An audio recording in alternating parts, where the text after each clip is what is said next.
Ladies and gentlemen, here we are on the My Family Thinks I'm Crazy podcast, and I have with me today the author of An End to Upside Down Thinking, An End to Upside Down Living, An End to Upside Down Liberty, and An End to Upside Down Contact.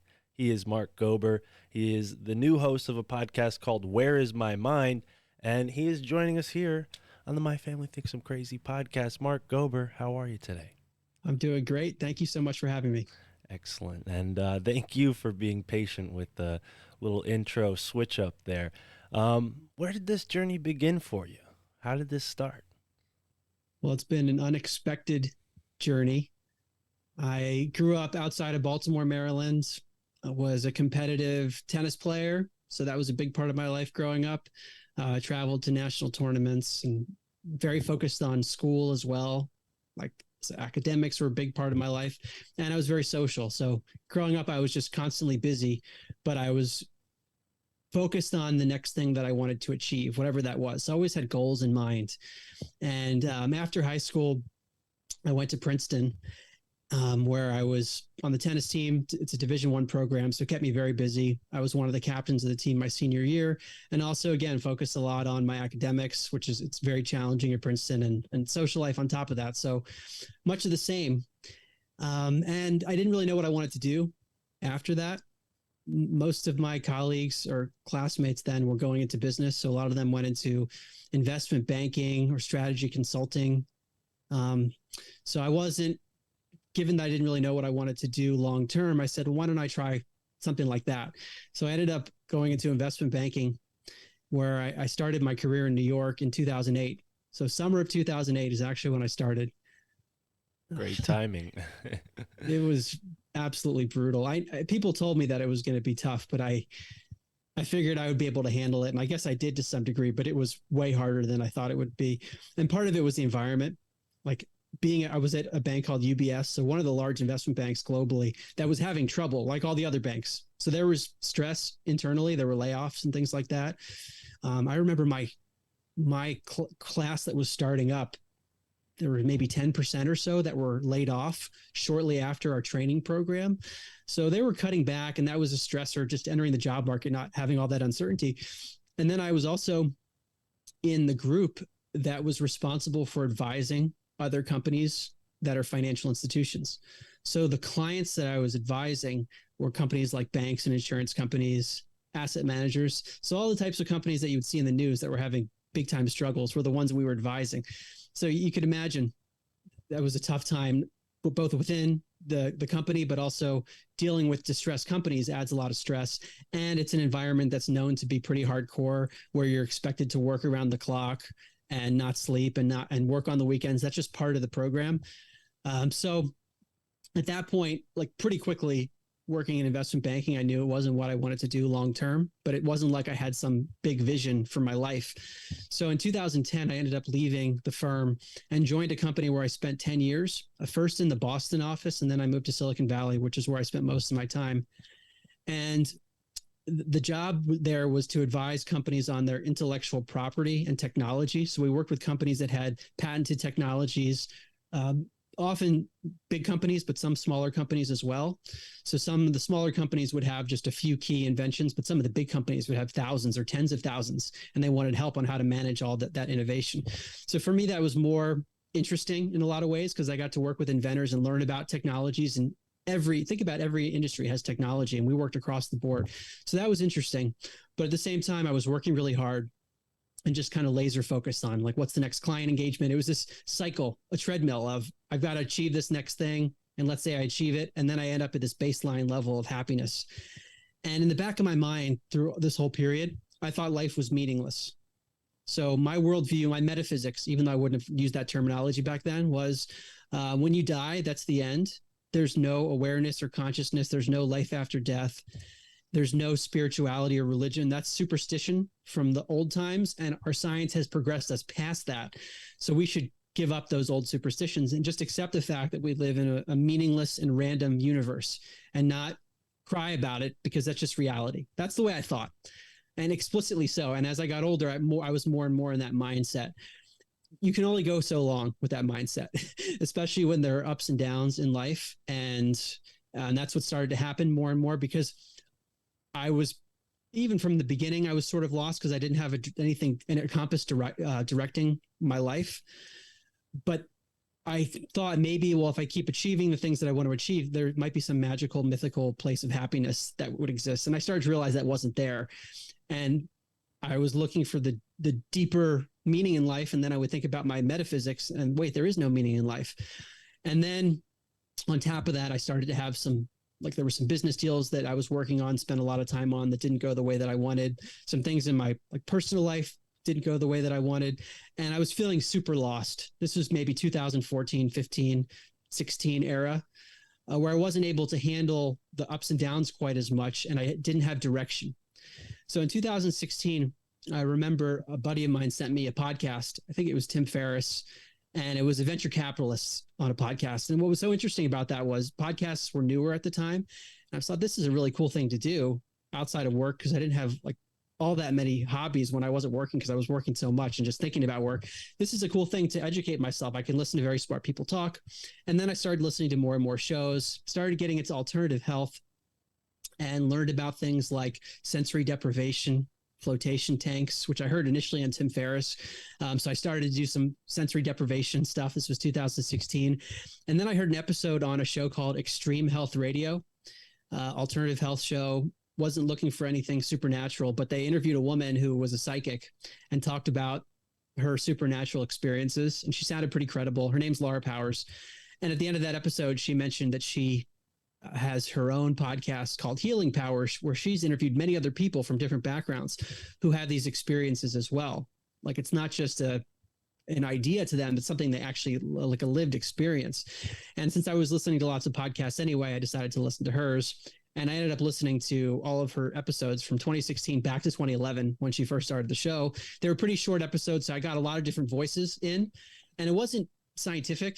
It was just a lot of anecdotes. And I was like, wait a second, how are all these people saying basically the same thing? They don't know each other.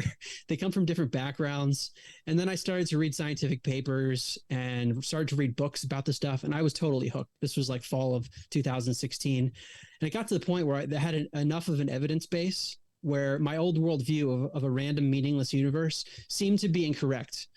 And I didn't know exactly what was true, but there was some other dimension of reality that our eyes don't show us, and probably a continuation of consciousness after the body dies, the reality of psychic abilities, reincarnation, all these ideas that would have been crazy to me before. Now I was confronted with a lot of evidence suggesting that those things might be real. And the more I looked, the more I thought, wow, this stuff probably is real. I need to rethink my whole life. And just to fast forward, I got so hooked that a year later, I wrote my first book, An End to Upside Down Thinking, which aggregates the evidence that consciousness does not come from the brain. So it's all the evidence for things like psychic phenomena, survival of bodily death, things that people would typically call paranormal, but actually they're not paranormal if you change your view of reality. And that book wrote it in 2017. It was published in 2018. I became a partner at my firm in 2018, and then did a podcast series called Where Is My Mind, where I interviewed many of the scientists that I wrote about. So professors from the University of Virginia. I interviewed a Nobel Prize winner in physics, Dr. Brian Josephson. So some really credentialed people that were supporting the ideas that I'd written about. So, and I partnered up with Blue Duck Media, which is a company that usually does sports shows. And because one of my buddies from high school worked there, they were willing to take on this kind of different show and try to make it mainstream. So again, it's called Where's My Mind? It's 8 episodes. We took clips from those interviews and we spliced them into a narrative. So in any given episode, you might hear from like 10 plus experts. And so that took us to the end of 2019. I had written the book, the podcast came out because the podcast formally came out in August, September of 2019. And I wasn't really sure what I was doing because I still had interests in these other areas. And yet I was working really hard at my company and had these client engagements require a lot of energy and focus. And I felt myself being really split. I wanted to study the supernatural, understand the nature of reality. What are we doing here? Why do we exist? And then I'd have to go into the client work. And this back and forth became more and more difficult. So I made a decision, which probably seemed very crazy to people around me at the end of 2019. Before I knew anything about lockdowns, I decided to leave my firm and told my business partners that I would transition out of the firm, not knowing what I would do next. I just needed to give myself space, basically a sabbatical. I didn't even know what it was. And then long story short, I've written 3 more books since then. So I wrote An End to Upside Down Living, which is an approach to living life based on these spiritual ideas. And then with all the craziness with COVID and the manipulation in the media, I started to see that there's a whole other paradigm shift that I need to look at, which is the darkness that exists in the world. And so I wrote a book called An End to Upside Down Liberty, which challenges the view that government is benevolent and paints a different picture. That came out in 2021. And then in 2022, I wrote a book about, and it's called An End to Upside Down Contact, which is the evidence for non-human intelligence and what I regard to be a spiritual battle between good and evil. And that's where we are today. That book just came out a few months ago. Fantastic. Wow. And I'm really interested in sort of parsing through the course of those 4 books and how you came to, evolve one from the other. Because as you're telling me the story of how this came together, the course of your life, I'm noticing that, the symptomata that you're facing is what you have gotten to the root of with this consciousness equation, right? You ultimately, I hope I'm not speaking for you, but it seems like it all boils down to consciousness, what you were going up against with this, work regime that does not support consciousness. It's not a consciousness first system, right? You had problems with that because you're a conscious being, this system's asking you to, extinguish that in order to cohere to the system. Did this dawn on you? Have you felt like, like you're sort of shaking up the system? Obviously, your family thought you were crazy for leaving the firm, but, like, is it the way, that you relate to others that sort of sets you apart? Like, is this something that you've always had, sort of like, rebellious attitude about like the world, or did this just dawn on you over the course of what you told us here? Well, looking back throughout my life, I was probably at the same time very mainstream and fitting into the system, but I was doing that in a way where I had to fake it. So I was good at faking it, but I was also probably a different kind of a thinker. And thinking back to just comments my friends would have made to me even back in high school, is that I was always thinking about things a little bit differently. I just didn't know maybe the root of that there was this deeper existential issue. And that's what's really come to the forefront. And you're totally right, Mark, that the basis of all of these books really is about the nature of reality. And when I talk about the nature of reality based on the research I've done, it comes down to this notion of consciousness, the idea that our identity is actually consciousness and not our body. The body's a vehicle for consciousness. Consciousness comes through the body and has a certain type of experience through each individual. And that paradigm shift on its own just starts to ripple and has implications for lots of different things. And that's been at the core of everything that I've been exploring. And I feel like I'm just getting started. I mean, I write the books because I feel like the concepts are so earth-shattering, because they have been for me. I know that experientially they've been totally life-changing, and I want to share it with people because it's that important. And I don't know how many people I'm going to reach because some of the stuff is so out there, but I know what it did for my life. And if one other person reads one of the books and maybe like one sentence opens the door, that can change that person's life in a positive direction. And then it can ripple because they start to change. So when I started to do that math, it's like, I've got to do this. And in many ways, I was trained to be able to do projects like books or the podcast series. It was a narrative series, or I had to write it, all 8 episodes. Like back in college, we had to write a senior thesis in order to graduate. So Princeton is rare in that regard. So that was an experience that I was trained to do. And then more in my second job, after leaving investment banking in New York, we worked with management teams and boards of directors at these companies that had innovation. So often my presentations were to these high-level management positions.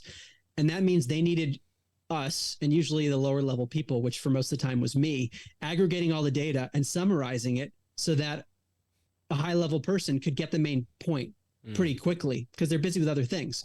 So I had this training of how to synthesize a lot of information.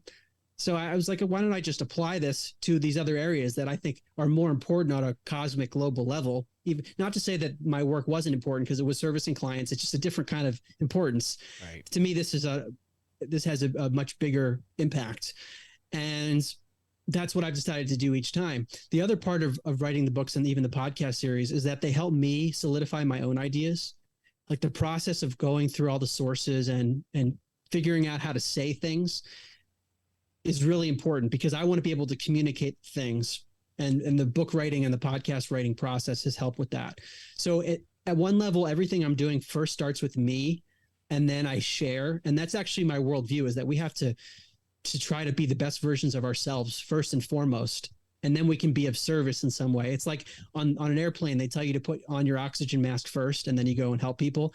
I really see life as that way. We can't ignore our own development. Like many of us, especially in this world, want to be of service. And I think it's a great thing, but sometimes that can come at the expense of ignoring our own personal development, which can be uncomfortable. So I see it as, let's develop first individually and then be of service as best we can. Yeah, we got to lead by example. I am with you there. And especially when our families think we're crazy, it's quick to put, what other people think first, and not worry about, well, what am I doing to be an example that others would want to follow? And, I want to take a step to highlight the concepts that, each book, takes a name, right? We have thinking, living, liberty, and contact. These are all things that people take for granted, I think. And what you're doing is sort of exposing maybe some of the really what should be reasonable and logical points that are dismissed because of just maybe the way society incentivizes us to, follow the leader and go with the flow and not question or resist. Clearly, these books are in a way an act of subtle resistance, sort of subversively, opening people's perspective up. So when it comes to thinking and living, what are some examples of like ways that people are going about this upside down? Well, they are definitely rebellious books. I'm continuing to challenge very basic aspects of society. So I agree with you on that. And it is always a challenge to put something out that a lot of people aren't going to like. That's been part of my journey, is to get over that and to accept that some people aren't going to be able to handle it. Maybe they'll disagree with me, but maybe they just don't want to look, and other people will. And that's like just part of my journey, to accept that that's how it works, and not everyone's going to like me. But in terms of the upside down thinking and living, let me preface this by saying I didn't start this process knowing I was going to write any books, let alone multiple that had a theme of upside down. And when I wrote the first book, I actually didn't have that title. I got very lucky. I reached out, I cold emailed my now literary agent and book publisher, Bill Gladstone of Waterside Productions. And he's represented lots of authors like in the spiritual space. Eckhart Tolle is one of his clients, and like people like that. And he fortunately read my email and took me on, and he came up with the title of the first book, because I'd written it, and he's like, this is an end to upside down thinking. And then I used that and continued it, what you just changing the last word. And the reason he used that title, which I've now adopted, I think he did a great job, thank you, Bill, is I'm challenging in that book what's known as scientific materialism, or some would call it physicalism. And I want to break this down, because I used to believe this, but I didn't know I believed it. I didn't know there was a name for it, because it's so deeply ingrained into our scientific thinking, even the thinking we get in education and through the media. And it's the belief that the universe started around 13.8 billion years ago with some event that's typically called the Big Bang. And the scientific materialists would say, well, we don't know how it started, but just grant me this one miracle and we can explain everything else. That's their thinking, which ironically is a leap of faith at the beginning of it. But if we ignore that, there was this Big Bang, and the universe was filled with pieces of matter. So we start with matter, physical stuff. When you have lots of pieces of matter in a big universe, they ended up colliding with each other. And we call that chemistry, interactions of pieces of matter. So we started with matter, now we have chemistry. And when you have lots of random chemical reactions, chance tells us that over time, you will end up with a self-replicating molecule like DNA, which leads to biological species. So now we're at biology. We started with physical matter, chemistry, now biology. And so you get species like a human being, which over time, the human develops a brain. And from the brain is this thing called consciousness that comes out of the brain. And when I say consciousness, I'm talking about our subjective inner awareness, or it's the capacity to experience. The philosopher Bernardo Kastrup, he sometimes calls it that which experiences, meaning that when you have a thought, for example, what is it that experiences that thought? It's the consciousness. So it's the part of us that's fundamental to our existence. If we didn't have consciousness, we wouldn't be able to have this conversation or think about why we even exist. So this is really a critical thing. And our mainstream scientific paradigm says that consciousness fundamentally comes from matter. More specifically, it comes from a brain that's made out of matter, but it's matter and then consciousness at the end. Now, the reason the book's called An End to Upside Down Thinking is that I changed the position of consciousness. And when I say I mean, I'm one of many people to do this. I'm really summarizing the ideas of other people because I'm definitely not the first person to say this. But instead of consciousness being at the very end of the picture, it's at the beginning. And the way I draw it in a book, in all my books, because I use this diagram, it's adapted from the work of Dr. Dean Radin at the Institute of Noetic Sciences, who developed this like triangle where at the bottom you have matter, and then at the very top you end up with consciousness, where it's like matter, chemistry, biology, neuroscience, because you have a brain, and then consciousness at the very top. And what I do is I put consciousness at the bottom, but leave everything else, because it doesn't mean that we get rid of material science, physics, chemistry, biology, neuroscience. It just means we recontextualize them. They are within consciousness rather than the things that create consciousness. And that's the upside down thinking. And like I said before, one of the key implications is that our identity is not our body. Our identity is not the physical. The physical world is the thing that consciousness is experiencing. Some other big implications, going back to the philosopher, Dr. Kastrup, he uses this analogy that I've used many, many times, that all reality could be likened to a stream of water, an infinite stream of water, where water represents consciousness. Each of us as an individual is like a whirlpool within this stream, meaning that we feel like we're separate. We have a sense of being an individual, but we're fundamentally interconnected. There's this paradox. There's a collective, but there's an individual, and they coexist. If you think about this analogy, to take it a step further, imagine some of the water from my whirlpool gets into your whirlpool. That would be like a telepathic ability, like consciousness from me getting into your consciousness, right? That's like telepathy or something psychic. Another implication is if one of the whirlpools stops being a whirlpool, meaning it just dissolves into the broader stream, the water doesn't leave the stream in that process. And by analogy, when the physical body dies, the implication is that the consciousness doesn't disappear. It just transitions into a new form and could even be recycled into a different whirlpool, like reincarnation. So what I've talked about here are three implications of this model, which turns everything upside down in terms of science. One, psychic phenomena are real.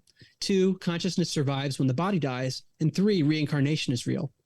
And that's what the book gets into, is what's the scientific evidence for that? Peer-reviewed papers, there's so much evidence. The U.S. government doing psychic spying programs, the University of Virginia with over 2,500 cases of children who have memories of a previous life, near-death experiences where a person has a lucid consciousness even though the body's dead or clinically dead, and seeing things from above the body during that time. So all kinds of things that sound crazy, but where very credible people have studied it. My argument is, if only one of these things is real, just one of them, one study, then it means we have to rethink the materialist paradigm that consciousness comes from the brain, that it comes from matter. Whereas we could accommodate these things that sound wacky and paranormal very easily if we say that consciousness is fundamental.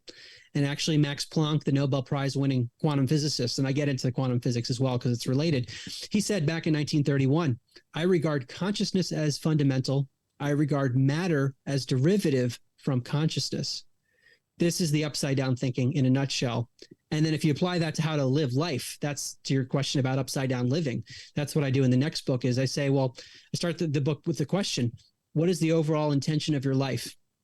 And throughout the book, I look at this paradigm of materialism or physicalism and turn it upside down, and then look at the implications and think about how should we actually live. And to summarize very briefly, my old worldview would have been, well, I don't have an overall intention of my life because we're all going to die anyway. So any intention I'd come up with is irrelevant because it's like just my own rationalization. That's my old way of looking at living. And now I look at it very differently, where it's very much evolving. But in summary, the way I think about it is that we should try to perfect ourselves as an individual, because when we do that, then we can be a pure vessel for this universal consciousness that we're a part of. We can be a vessel for the stream, and that thereby allows us to be a better service to the overall stream of consciousness. And that's how I look at life, which is a complete reversal of what I call in my book upside down living. And even my own upside down life is part of what I talk about in the book.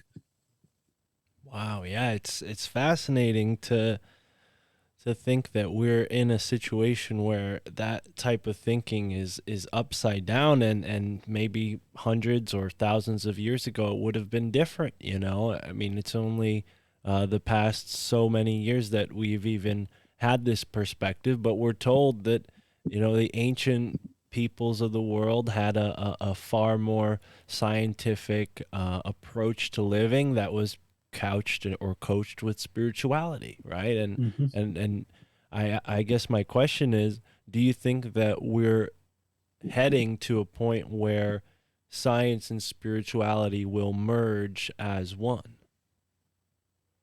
Generally, I do think so. And I think they're after the same general goal, which is to try to explain and understand the nature of reality. That's what science is supposed to do. And that's what religion and spirituality are ultimately doing, just through a different mechanism. And I do see the merger, because science generally relies on things like controlled double-blind studies where you can control all the variables and test things.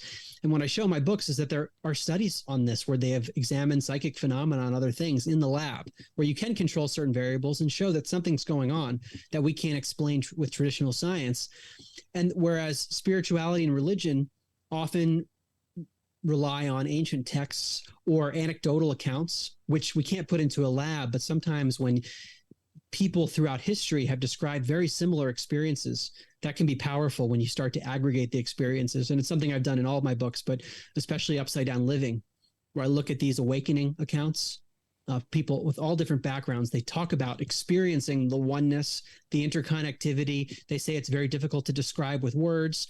And this is the sort of thing where science loses interest pretty quickly, because they'll say, well, maybe you had some extreme experience, but we can explain that through the brain. And yeah, we don't understand how the brain does it, but it must come from the brain somehow. And then they'll just dismiss any supernatural explanations. And the merger is that I think science will start to maybe open up to these alternate paradigms and begin to test the phenomena more scientifically and start to validate many of the spiritual experiences. And just quickly before I pause, I want to mention the Institute of Noetic Sciences. I mentioned Dean Radin before, who's the chief scientist there. I actually joined the board of the organization 3 years ago because I was so fascinated that there's an organization outside of traditional academia where you can study these things, look at telepathy, look at energy healing, and have credentialed scientists take a look, which we don't have enough of elsewhere. That's fantastic. Yeah, I'm familiar with Dean Radin. I have a couple of his books behind me, and yeah, it's really interesting to see, you know, particularly innovation in the energetic technology space, because that seems to be the place where, you know, spirituality is most evident, at least to my mind. You know, when we see, you know, some of the experiments that guys like Dr. Dean Radin or some of the people in the electromagnetic universe theory worldview, some of the experiments that are being done there, even some of the farther out there stuff I saw on Instagram of all places, a kid doing, you know, what we could sum up as Tesla technology in his backyard in Alabama. I'm only saying that based on his accent, but you know, we've reached this point where, you know, science is, I would say, for worse or for better, proliferated to be available to everyone, where in the past it was sort of obfuscated by religion and maybe more so not spirituality, but the modicum of control that religion offered politics or government. And that's why I think it's so brilliant that your third book is an upside down or an end to upside down liberty, because I think liberty should be taken into mind when we're talking about science, because there's so many things that are going on within the domain of science that could lead or are, you know, against the better good of human beings. I mean, some experimentation for the past 100 years. I mean, there's lots of evidence. You named the psychic spying program in the CIA, but they've done far worse in the vein of human rights. So I guess to bring it to a question, what are your thoughts on science and liberty and their relationship? So when I first started writing the book, An End to Upside Down Thinking, this topic actually came up back then because I saw all this evidence, whether it's the psychic spying program or Dean Radin's work or the UVA's work, peer-reviewed papers, and I couldn't believe that the ideas were not more mainstream, because it wasn't just like a few studies here and there. It was decades of studies, and because the scientists are often ridiculed, they take great care in their studies to make sure things are properly controlled. They take into account what the skeptics are going to say. And I couldn't believe it. I was like, wait a second, there's a mismatch here. How are some of the smartest minds in the world who are well respected in the mainstream? They'll say that these ideas are crazy and that there's no evidence for these things. So I was seeing this mismatch. I'm looking at evidence, and then smart people would say there is no evidence. And then I look on Wikipedia and you see someone like Dr. Rupert Sheldrake, Cambridge biochemist, who studied psychic abilities in animals, telephone telepathy. This is a really smart guy. They call him a pseudoscientist in his Wikipedia bio, and his entry is semi-locked in terms of editing. So there are these things I kept seeing over and over again. I was hearing about scientific journals that would reject studies on psychic abilities or things like it just on the basis of the subject matter, meaning they didn't care if the study actually showed a real effect. They weren't going to look at studies that had to do with this area. And then another example, a woman who studied these sorts of psychic phenomena at a mainstream U.S. institution, she was told that if she wanted to get tenure, she should take her psychic research off her resume because it would be too controversial. And this is what mainstream academics are facing. And I actually heard on an interview somewhat recently on the podcast called Skeptico, Alex Tsakiris, the host, interviewed Dr. Mario Beauregard, who is a neuroscientist, cognitive scientist in this area as well. He's willing to challenge the paradigm.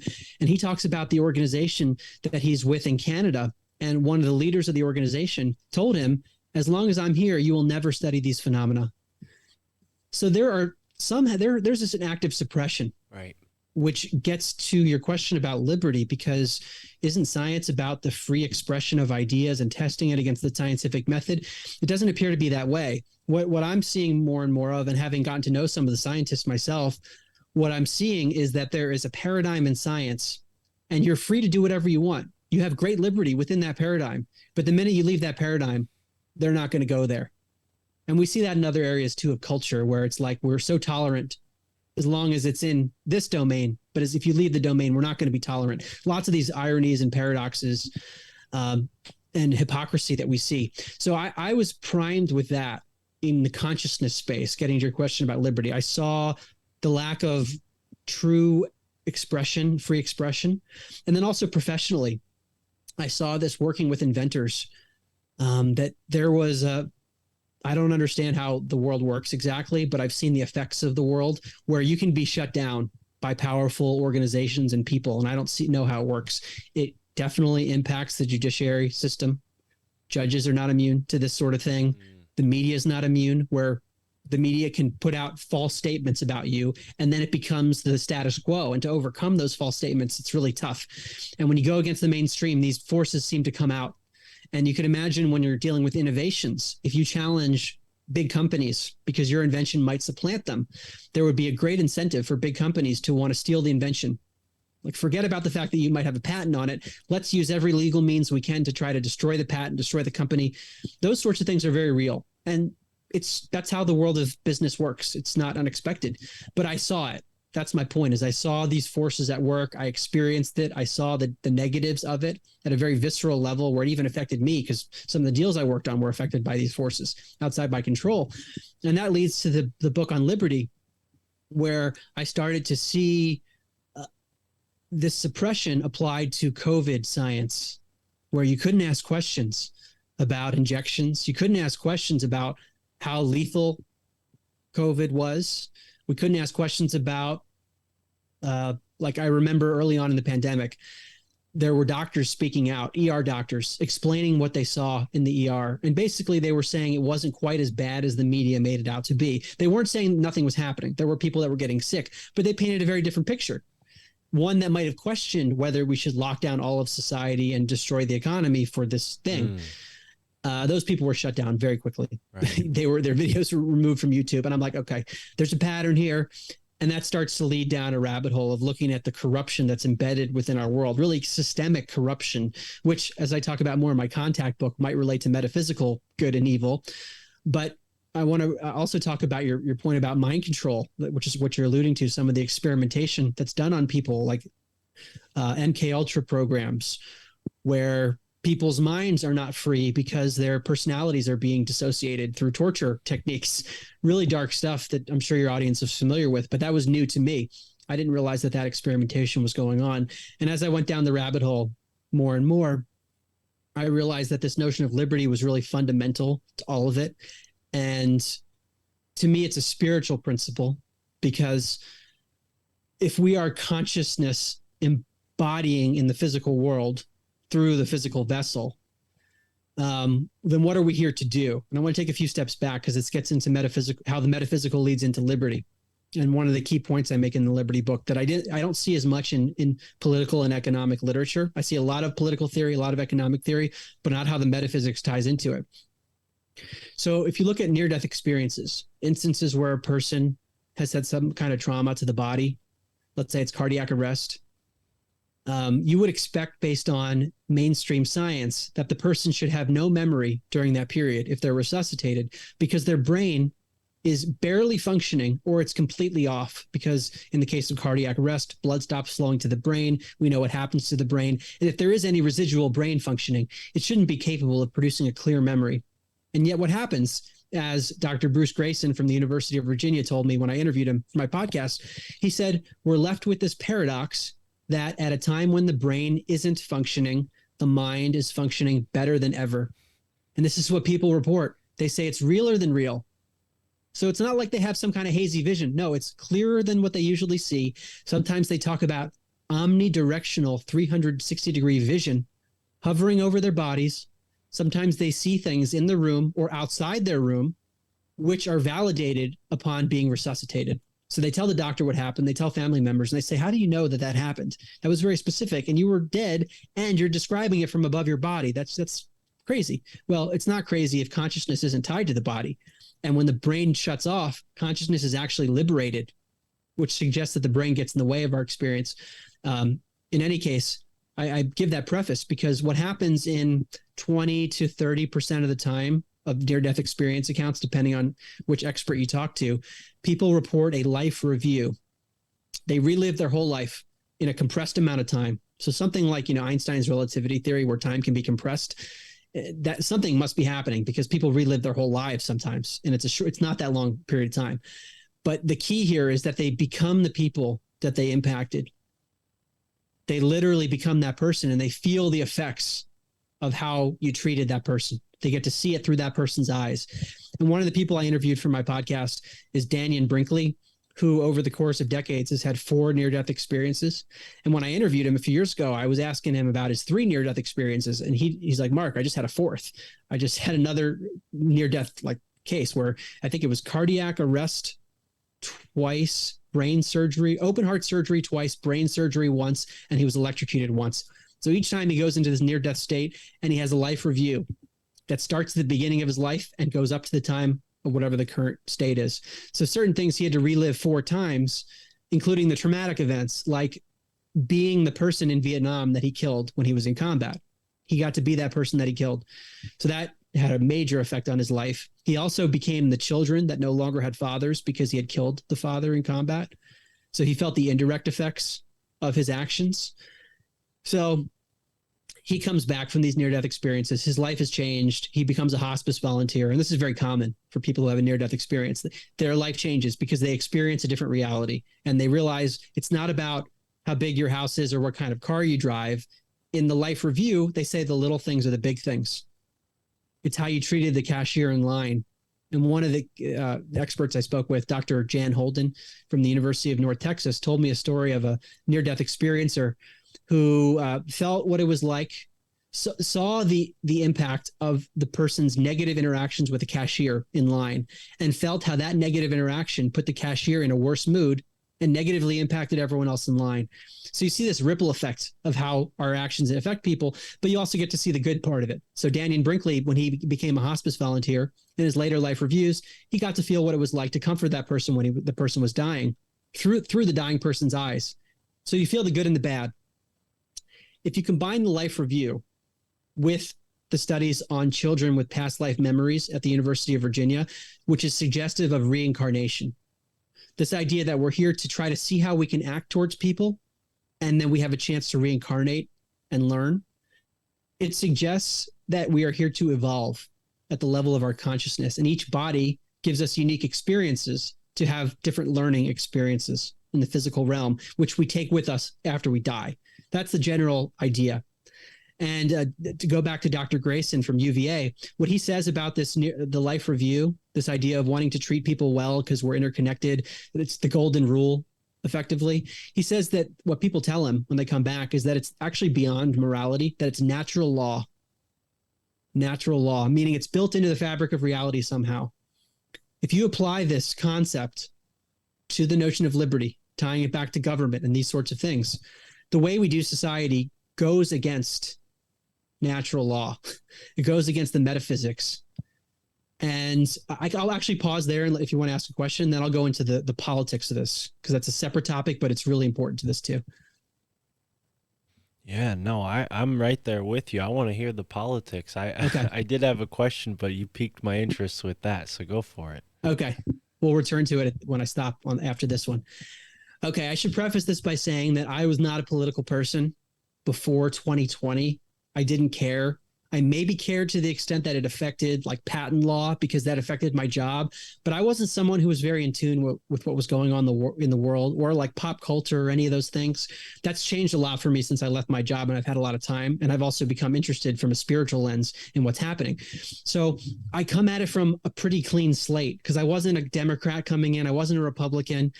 I wanted to understand what was going on in the world, because I was seeing completely different messages depending on the news station that you turned on. And then if you looked at some of these alternative podcasts, they were talking about things that weren't even on Fox News. So what's going on here? And it led me to look at the basic structure of government, which I do in an End to Upside Down Liberty. What is government?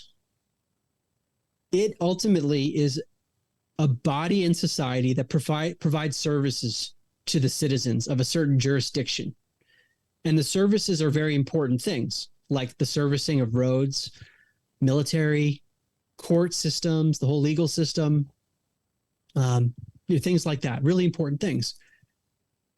But when I started to break it down and listen to some opposing views on government, they pointed out that government is providing services to us, but has special privileges that most service providers don't have. So Netflix is a service provider. I was a service provider when I worked for my clients. Any business is providing some good or service to a customer. And typically, when you have engagements between the service provider and the customer, there's a contract that specifies what the service provider is supposed to do and what happens if the service provider fails to provide those services, and what the pricing structure is going to be. These are all very explicit things. And if you apply that to government, which is a service provider too, we don't have that kind of explicit relationship. It's more like implied consent. And this is really critical, that it's not an explicit contractual relationship where the government is like, we're going to provide all these things for you. This is how you can terminate. We are beholden to the service provider. And it creates a structure where you have rulers. There are rulers, and it's compulsory rather than voluntary. This is the critical issue, which if any of your audience members are new to it, it's radical, and it will take time for this to ripple through your own thinking, because I remember how long it took me to realize it. But this is critical. It's not explicitly voluntary, our relationship with our government. Like, you could leave, but then try with expatriation to avoid taxes. Like, good luck with that. And then you'll just be under the jurisdiction of a different ruler, because that's the way our world works. It's known as statism. That's the paradigm. Just like scientific materialism or physicalism is the paradigm for metaphysics, our political paradigm is statism. We have these states that are rulers. It doesn't mean everyone that's in government is bad, but we have this unilateral relationship where things can be imposed on us. And as Dr. Hans Hermann Hoppe, an economist, says, they can change the rules of the game during the game. They can charge whatever they want for their services, and we have to pay it. Even if we find the government's actions immoral, we have to fund those actions. Whereas with a typical service provider, you are voluntarily paying for something. You want that service, so I'm going to pay for it. You have an issue with plumbing in your house, you hire a plumber and you pay for the plumber. We don't hire the government in the same way. So I'm repeating this to just show that there's this, it's an imbalanced relationship. And when you have a governing body that can legally enact coercion upon its citizens, that is problematic because it opens the door for the violation of the golden rule, which is the spiritual principle we see in the near-death experience and the life review. That's the critical thing. The government can coerce people to do things. They can force people to do things that they didn't sign up for explicitly, whether it's through taxation, whether it's through anything you can imagine. Some people point to conscription, which is forcing people to go into the military. Like Murray Rothbard, one of the political philosophers I cite a lot, he says this could conscription, which is forcing people to go into combat against their will if they don't want to do it. Some people want to do it, and I totally appreciate that. But I'm saying if you didn't want to do it and you're forced to, that's like a form of slavery, forced work that you didn't ask to do, where your life is in danger. So I'm pointing to these things that are assumptions we typically don't challenge. And it becomes problematic from a spiritual lens. That's my main point with government. And that's why the book's called End to Upside Down Liberty, because I go through each of these challenges and even apply to the economy. Because when we have a central planner, which we tend to think of as this benevolent thing because the government wants the economy to be really good and they want a booming economy. We have a Federal Reserve that's supposed to help all these things. The problem is, again, you have a unilateral relationship where they can pull the levers on the economy. You didn't ask for that explicitly. And what if their levers that they pull help some people, but they hurt you? And then you are less able to live freely because of that. There's this whole school of economics that I talk about in the book. It's called the Austrian School of Economics. And there's an organization called the Mises Institute, named after Ludwig von Mises and Murray Rothbard, MISES, and it's Mises.org. They have free books written by these amazing philosophers, economics for beginners, YouTube videos. So I highly recommend it if you're interested in the economics. But it gets to the same idea of like, why is there this central planner that doesn't know what every single person wants in the economy, and yet it's going to pull the levers unilaterally and could hurt people? This is another form of aggression against people. And the principle that I talk about in the book, before I pause, it's known in political theory as the non-aggression principle, which is this idea that you shouldn't initiate any form of aggression against a person's body or the property that they own, where aggression could be defined as physical violence, fraud, theft, coercion, extortion, anything like that. It shouldn't be initiated. But if aggression is initiated against you and your property, then you have a right to self-defense to defend that. That's the whole principle. To me, that's a spiritual principle applied to politics. And if you believe in the non-aggression principle, which I actually think most people do believe in, then you can't believe in government because government, by its nature, the way we do it in society, violates the non-aggression principle because it can do things you didn't ask them to do. It initiates aggression against people's bodies sometimes or their property. Money is property because it's something that you actually own. And this shakes up how we think about governance. So what I propose in the book is what's called voluntarism, which is let's just live by the non-aggression principle. And it leads to things like fully free markets, allowing people to do what they want as long as they're not harming others. And that's ultimately the argument of the book. Yeah, no, I'm with you. I think capitalism, the love of money, has sort of stained free enterprise and its potential to be a truly human thing.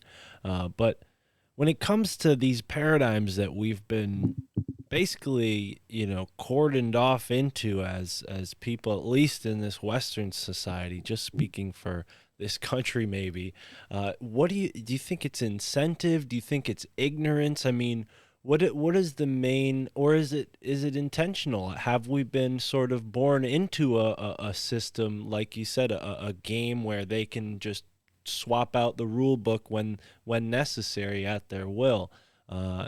What do you think really put us here? It's a great question. It's one that I still try to wrestle with.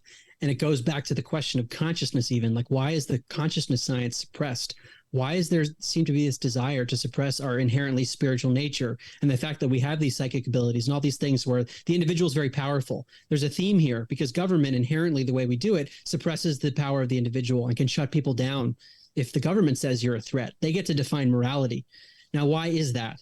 Is it because there is a dark force that implements things through the media and through the government, a metaphysical force even? I'm increasingly open to that. I also think there are more maybe naturalistic explanations to it, which is that human beings allow this stuff to happen. There's this psychological desire to be taken care of, this desire to have what some would call mommy and daddy to take care of us. Like if there's a problem in society, oh, government's going to take care of it. But what's government? It's just a bunch of human beings with no financial incentive, because if they do a bad job, they still get paid anyway. Whereas in the free market, if you do a bad job, someone's going to hire a different party, or they might go out of business. So you don't have that accountability with government, and people like haven't thought these things through. So to me, it's like, it's both sides of it, is that the people have allowed this to happen, but then there seems to be a force that is encouraging it and suppressing our inherent freedom. And what I'm thinking more and more, this is just a growing hypothesis, is that like part of our evolution as a society is to break through these mental chains and to become fully free in every way, spiritually, but also in the physical realm in terms of how we do society. And maybe it's part of the spiritual journey, is that we have these forces that are dark, and some would even call them evil, that exist. And that's part of it. And some of it can become conspiratorial, totally true. But it also gives us an opportunity to evolve at the level of our consciousness. So in that regard, evil exists, yes, but it's also a mechanism for us to evolve. And from that lens, maybe it's like a cosmic conspiracy where we need to have this challenge in order to evolve, but it's not all roses, because if we don't evolve past it, then it could lead to lots of suffering. And we've seen this with, horrific things like communist regimes, fascist regimes, and some of the horrific stuff that you probably cover on the show. That exists. And if we don't transcend it, then there will be probably more suffering than is necessary. Yeah, I agree. I think there's definitely a part of, cosmic conspiracy, especially that's talked about on this show. I think that, humans in cohorts with maybe some sort of dark entity, that seems to be an explanation that satisfies some people. It would take some historian to go back and track down exactly, which beings interacted with whom in the past. But, over the past 100 years, we've seen, at least in the United States, UFO sightings escalate. There's the famous 1950s flyover where supposedly, the White House was flown over, and they hovered over the White House for, I think, a few minutes, this fleet of UFOs, unidentified flying objects. Has it ever crossed your mind that maybe the government that's, basically taking our liberties away from us little by little in this gradual process, do you think maybe they intended differently in the beginning and maybe were infected from the inside like a parasite, maybe, another group or an alien entity of some kind? Another great question. I cover this a little bit in the Contact book. So you can see the progression of the books, because if you acknowledge that non-human intelligences exist, and maybe beyond our ordinary perception, like our eyes can't see them always because they're in other dimensions, but they might influence this dimension. They might influence our consciousness, because our consciousness is invisible. And if our brain's sort of like an antenna, we might be tapping into these forces all the time and not even realize it. Or like you suggest, sometimes maybe people are intentionally, and I talk about this in the Contact book, some of the really dark stuff, like the ritual abuse, to try to bring about torture and fear, which dissociates a personality and then makes the person more susceptible perhaps to these other dimensions and these other beings that might actually be able to almost like possess a person. I think all these things are very real. Because it's so secretive and invisible, it's really hard to grasp like what the exact influences are, how much of it is explicit, like certain people in power are tapping into these beings and that's the reason the way the world is, or is it possible that some people are being influenced and don't even realize it and they actually have good intentions? This is what I've been like since my last book came out, the Contact book. I've been wondering this more and more because I'm seeing people who are really smart and I actually think they mean well, but the things they're advocating are pure evil and anti-human, but they don't see it that way. They see it as, oh, we're trying to be benevolent and compassionate. And is that because they're somehow at the level of consciousness not discerning these energies and inadvertently tapping into something dark? And if you combine that with people who are explicitly tapping into the dark, you end up with this system that we have today, a control system that seems to want to control human beings more and more and suppress our innate spirituality. Yeah, and it really, brings up the question of subjectivity and objectivity when we're talking about consciousness, because we have, people, like you say, who think that they're in the all of the altruistic qualities of a person doing the best they can. But when you really look at, the deeper meaning of their agenda, it's not good. I mean, that's very broad strokes. We can surely get into some examples, but my question is, studying consciousness as much as you have, how much of our reality is fixed? I mean, are we living in a sort of subjective, like ever-changing matrix, constantly, twisting and turning like the butterfly effect suggests? Every little thing creates a whole new potentiality stream that bursts off into another direction. I mean, what are we experiencing, especially when you look at these alien encounters? Because some people would argue, oh, that's just subjective, that person's a lunatic, or they're dreaming, or they're on drugs, or that could only happen to them for whatever strange thing that's going on with them. What do you say to that? Well, the purpose of the Contact book is to show that we're not alone ultimately and aggregate many, many cases of people that have experienced non-human intelligences. So I'll give one example, and then I want to go to your question about like splitting off realities too. But John Mack, head of the psychiatry department at Harvard, Pulitzer Prize winner, can't be any more credible than that. And he studied the allegations of people who were abducted by alien beings. There were genetic procedures done where sperm and eggs were taken, and people talk about a hybridization program where the aliens are actually creating a being that's part alien, part human. And the people were sometimes even interacting with their offspring on these crafts. This is a Harvard guy talking about it and writing detailed case studies. He wrote a book called Abduction, published in 1994. He goes through some of the most powerful case studies like a psychiatrist would. I mean, this is very scientific. And then he wrote a book called Passport to the Cosmos, which came out a few years later.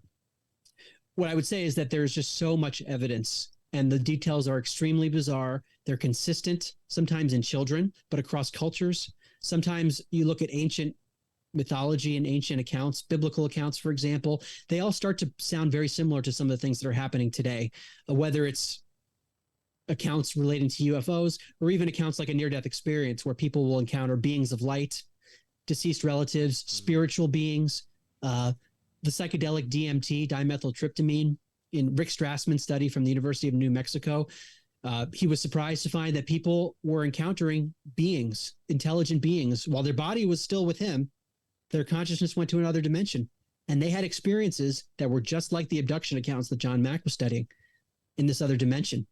So John Mack actually endorsed Rick Strassman's book, but down to the species, sometimes insectoid beings, reptilian beings, gray aliens, stuff that sounds insane, but it's being reported very often. So what I think is that there's a lot of evidence. Will I like stake everything on one case? No, but when you aggregate everything, it's hard to shoot all of them down. But going to your point about like, what is this reality? Are things fixed? My first thought is to point to some of the research on between lives. And I actually came across this very early in my research in 2016. One of the first books I read was a book by Robert Schwartz. I wouldn't call it a scientific book in that it's not like a controlled study, but he tried to apply a generally scientific approach to something that sounds insane, which is the idea that when our body dies, not only do we reincarnate, but there's a period between lives during which the person chooses the next life. And based on the accounts that people report, sometimes it's an explicit choosing, like you decide, I want to go into this body. And other times it might be more coerced, like you're sort of like, you've got to go into this body. I've heard different accounts of this. Some of the accounts from the University of Virginia of children with past life memories, they also report between lives memories. So they're, some credible people have looked at this. But anyway, Robert Schwartz's book, which he started to look at through the lens of hypnosis, where he would help people who had some kind of fear or issue in their life, regress them using hypnosis, took them back to a past life, but also took them back to a period, took their consciousness to a period between lives, which Michael Newton, many others have done this too. But in his book, he takes a different approach. He doesn't use hypnosis. He works with psychics who are able to tune in to the soul of a person that's had some kind of major life trauma. And what he did was he interviewed the soul of the person through the psychic. And he had multiple psychics that he interviewed for the same person that had a life trauma. And the question he would ask in the book was, did this person who had some horrible trauma, cancer, like the worst things you could imagine, each one he's got a chapter, did the person plan this before birth? And if so, why? And the answer in each case through the psychics was that the person did plan the trauma before birth. And that the person knew they were going to have this difficult experience, but it was for the purpose of soul growth and ultimately to get to self-love, which from the human lens sounds insane, but from the higher perspective of the soul, it's a different view where they actually want the evolution. Now here we're getting to your question about whether things are fixed or not, because I remember reading that book 6 years ago, and there was this notion of like a checkerboard of possibilities. So the person would have certain aspects of their life that were fixed, like you're born into this body, into this family. And because of that, you're going to have certain experiences and maybe certain struggles or triumphs, but you get to choose which direction you go. And there was one case of a woman who had, I believe it was breast cancer. I read this a long time ago, so I don't remember the specifics, but she kept having breast cancer multiple times. Like she would have maybe surgery to get rid of it, but it kept coming back. And it came back until she realized her life lesson, which was about the fact that she cared too much about her appearance and didn't have true self-love. And it wasn't until she had that realization that her cancer went away. And I hope I'm representing the story properly, but it's something along those lines. And I'll give another example that I know even better. Anita Moorjani, New York Times bestselling author, famous for her near-death experience where she was dying of cancer. And in her near-death experience, when she was about to die, she encountered her deceased father, and she realized that she needed to change her mindset and care less about what other people thought and set boundaries better. She had this mental shift, was resuscitated, and her tumors disappeared. So she had a learning and she was able to live life differently. This gets to a broader notion of what's fixed and what's determined versus what can be chosen. And it seems to me that there's a combination at one level of reality. Certain things that we can't avoid that are going to happen to us regardless, but they're like choice points. So we might have a challenge, but we get to choose how we react to it. And that's at one level of reality, the level of there's a me and a you that are separate. It's very dualistic. At another level of reality, people would say, well, we don't even exist, Mark, because there's just one consciousness. And at that level of reality, there's no individual going through these struggles, and there is only one consciousness. So all of the free will is built into that one consciousness, and there is no individual, so the individual can't have free will to some degree. So what I always wonder is what's the relationship between the whirlpool and the stream? Because to me, the stream, if it is the basis of reality, has infinite free will. And maybe that free will flows into the whirlpool in some degree that we are exercising as vehicles of the full stream. And it might ultimately be beyond human comprehension. And this notion of splitting off realities, like I'm open to all of that because I don't think we can comprehend the way it actually works. Wow. Yeah, I love this analogy of a river. It brings to mind, a river can flow essentially anywhere. It has infinite possibilities. One day it might be flowing south, and then a activity happens and a mountain rises up, and next thing you know, this river's flowing towards the north, right? But those whirlpools will always follow that golden ratio. No matter which direction the river's going, the whirlpools that form in it will follow a sort of fixed natural law. I mean, that kind of, to me, elaborates a little bit upon what you're saying. But yeah, it's really fascinating to consider the the quandary that we're in here. But when you sort of start to take things from the consciousness first perspective, a lot of what we would call phenomena, paranormal phenomena, starts to make a little more sense, you know? And Right. I wonder if you've extrapolated consciousness further, and, you know, what are your thoughts on the consciousness of a plant or an amoeba or even the entire earth as an organism? Well, there's an increasingly popular idea. It's called panpsychism. And there are different versions of panpsychism, but one of them that's very popular, it's known as constitutive panpsychism, meaning that each of the constituent pieces of matter has consciousness. So the problem with it is that it's still materialistic. It starts with matter, and it says consciousness pops out of these pieces of matter. And therefore, an amoeba would be conscious because it's the combination of all the consciousnesses of those atoms to form an amoeba. I look at it differently, which is that consciousness is fundamental. And then everything that we call physical actually isn't even physical. It's only an interpretation. We can't validate the physical world without our consciousness. Like, so this is an argument. I want to harp on this because it's really important, but it's complex and took me a while for it to sink in. It's from Dr. Bernardo Kastrup. He's written a book called Why Materialism is Baloney, and also a book called The Idea of the World, which elaborates on this thing that I'm going to just summarize. The materialist view that there was a big bang and then consciousness came later, that view presupposes that there was a time when there was no consciousness at all. Consciousness came afterwards. That is possible, but it is by definition unverifiable. Why? Because in order to verify something, you need a consciousness. And if there was no consciousness there, we don't know if it happened. So that leaves a problem. With any metaphysics that starts with matter and then says consciousness comes later, it creates what Kastrup calls an ontological category that requires all sorts of assumptions to know that that would even exist. Whereas the category of consciousness, we all know it because we have it. We have it right now at this very moment. Consciousness is an ontological category. We know the world of matter that exists independently and outside of consciousness is by definition unknown and unverifiable. So that's why one of the reasons, in addition to all the reality of paranormal phenomena and quantum physics, that I start with consciousness. The argument in philosophy is Occam's razor. It's the simplest solution because it requires the fewest assumptions. We can start with consciousness and explain everything. We don't need to imply or suggest that there is this unknown quantity of matter and a universe that existed outside of and before consciousness. We don't need to even postulate that. We can explain it all with consciousness.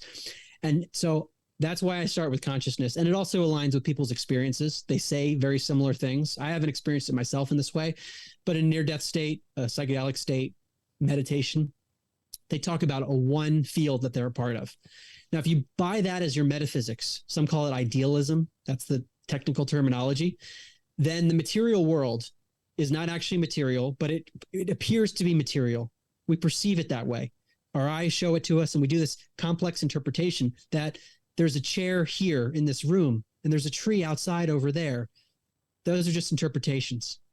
So from this lens, there is a material world that is experiencing, there's a consciousness that is experiencing the material world through various vehicles.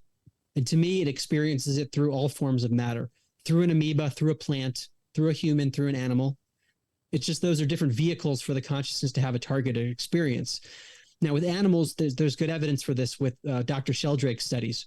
He shows that animals seem to know when they're, like dogs in particular, but other animals too, they know when their owners are coming home. And the way he tested this is that he had the film, he had a camera on a dog at home when the owner was sent far away at a randomly determined time in a taxi cab miles away. And they had a camera on the woman, the dog owner. And when she mentally decides, okay, it's time for us to go home because the experimenter says, okay, you're going to go home now, she starts walking to the taxi. The dog goes to the window more often than not in a statistically significant manner. So this suggests that the animal has some kind of consciousness, which pet owners would agree with having animals. But also there's some evidence with plants. I would say it's not quite as strong and it hasn't been tested as much, but I talk about this in my book on Upside Down Living. Cleve Baxter, who did lie detection for the CIA, he put his lie detector on plants. And at first it wasn't working. So he said, all right, I'm just going to burn this leaf of the plant with a lighter. And when he had the true intention to do that, the lie detector spiked that was connected to the plant. And he wrote in his book, Primary Perceptions is the name of the book, that his life changed at that point. So he ran other studies on it, and the plant seemed to react. Like he developed this connection with the plant where it would react to his emotions when he was far away from it. And this comports with the idea that many psychics talk about, that they're able to communicate with plant beings. I mean, I don't personally experience that, but people say it. So all this is to suggest that consciousness is operating through the material world, just in ways that are different. And maybe we can't even relate to the ways that it operates through a plant. But it seems that there is some life embedded in everything.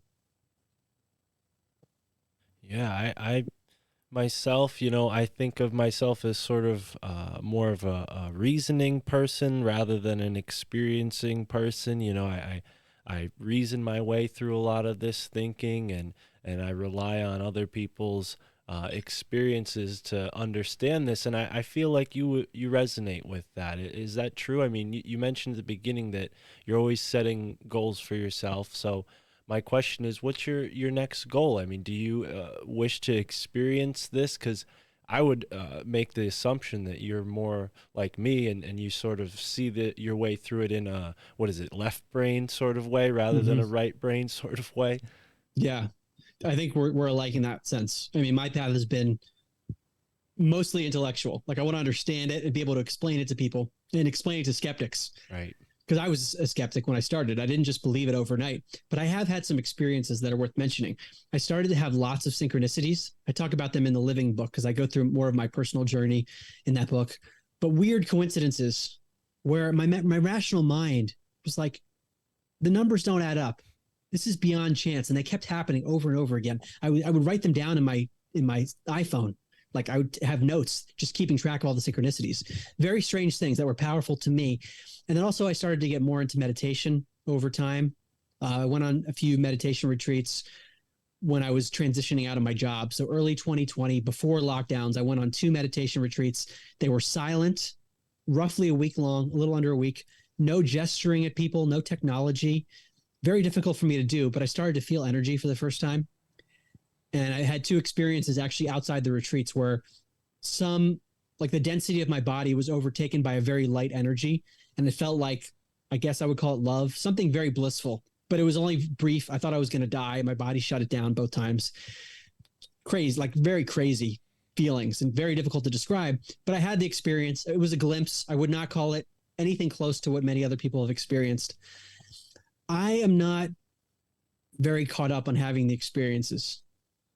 In a lot of ways, I don't really care because, number one, if I believe my current hypothesis about our existence, that we are a consciousness inhabiting a body that has amnesia, meaning there's a lot that we actually know at some level of our consciousness, but it's blocked out, then those experiences are things that I have had on a soul level, maybe an infinite number of times.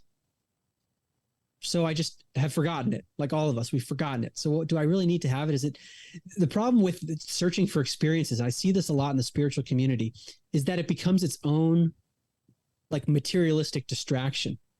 You start to go for the experience rather than maybe the philosophy that allows for the experience. And to me, that underlying philosophy is more important because it's about our evolution. Now, that said, sometimes the experiences can accelerate your evolution too. And that's also valuable. But I have not been too caught up in it. My perspective is if it happens, then it happens. I'm not going to force it. There's a quote I use in my book from a podcast called Buddha at the Gas Pump, hosted by Rick Archer. And he interviews people that have awakening experiences, typically ordinary people, but sometimes scientists too. And what he shows is that these awakening experiences that people have talked about in religions, they're happening all the time. And it's pretty crazy. Before writing my second book, I would listen to like multiple episodes a day, and they're sometimes 2 hours long, to hear people's experiences. And I'm like, okay, these are very real experiences. Anyway, what Rick says, the host of the show, is that spiritual awakening is an accident, but spiritual practice can make you accident prone. Meaning if you get in the spiritual, like if you get the 4 pathways I often talk about are the pathway of wisdom, pathway of selfless service, devotion, meaning love for the divine, and then energy practices like meditation, qigong, physical yoga. So wisdom, selfless service, devotion, energy. Those are types of spiritual practice. If you engage in those spiritual practices and make it an important part of your life, then you're more likely to have a spontaneous experience of the oneness. And that seems to be the case when you look at all this stuff. So that's where I am with it, is that there's so many other things I'm interested in. I want to learn what's going on. And maybe that's my journey. Maybe other people, for them, it's going to be more experiential, or maybe at a different stage, I'm going to have more experiences, but it's not something I feel like I'm chasing.